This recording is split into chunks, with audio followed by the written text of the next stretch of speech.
For this video, I'm going to walk you through several different components of outsourcing. You know that outsourcing is a big part of the escalate process. Every time you fail in a method or an activity or a task, you need to escalate. So you choose a more powerful method and you pay for it. Well, if you do that too many times, you end up in outsourcing. And so we will talk about how you outsource effectively. Now, while outsourcing is a key part of the escalate process, it can also be a key part of your productivity more generally. So you don't have to wait for multiple failures or escalations before you outsource. I want to show you a general tool for how to decide which tasks and activities to focus on for outsourcing. Then I want to show you how you outsource effectively. And this works as part of the escalate process, and it just works more broadly in terms of partnering and collaborating and outsourcing effectively. So here is the general outsourcing guide. And there are two main components to this. The first component are types of activities. The second component are how you manage or work through those activities. Now, as you're thinking about tasks or activities that you could potentially outsource, one of the key considerations is how strategic that activity or task actually is. When I say strategic, I mean how much independent value does that task add or create? How targeted with relation to your strategy is that task or activity? The more strategic a task or activity, the more you should own it. The last thing you want to do is get to a place where you've outsourced all of your strategic work. Now, on the other side, the more foundational a task or activity, the more suitable it is for outsourcing. So here's how the scale works. On one side, we have foundational tasks or activities. These are activities that everyone has to do and perform. They are foundational to running your business, to establishing goals, to moving forward, to making progress. They are very basic foundational activities that virtually anyone has to do. As you move across the scale, you run into supporting activities. These may be somewhat unique to your endeavor, but they're not key or crucial, meaning they need to be done, they help support the work that you're trying to do, but if they end up getting pruned or you let them go or you accept trade-offs, it's not going to damage or kill your progress or ability to achieve your goal.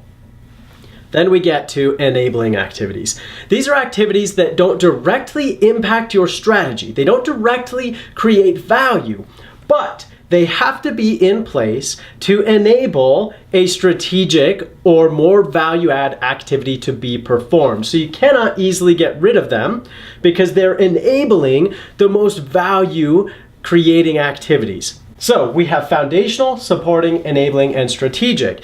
The farther on this scale you get toward strategic, the more you want to own those activities. You never want to find yourself in a place where you've outsourced all of your strategic activities. The farther on the foundational side you get, the more suitable they are to outsource.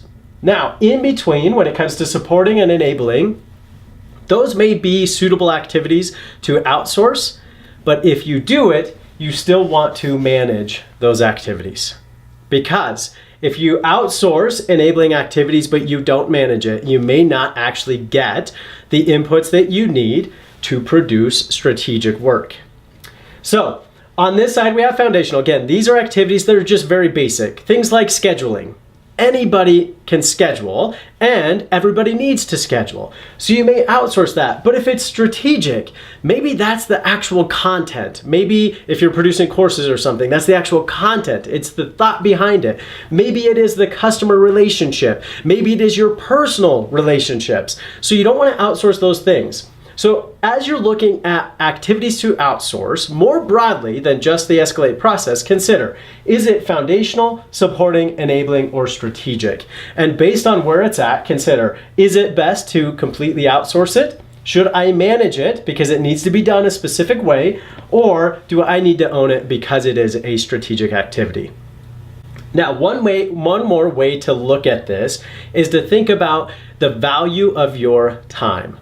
One thing to think about is if it costs you, maybe, and the numbers will be specific for you, but if this cost you between, I don't know, maybe your standard is between $10 and $25 to have somebody else do it, maybe that just says I should outsource it because my time's worth more than $10 to $25 an hour.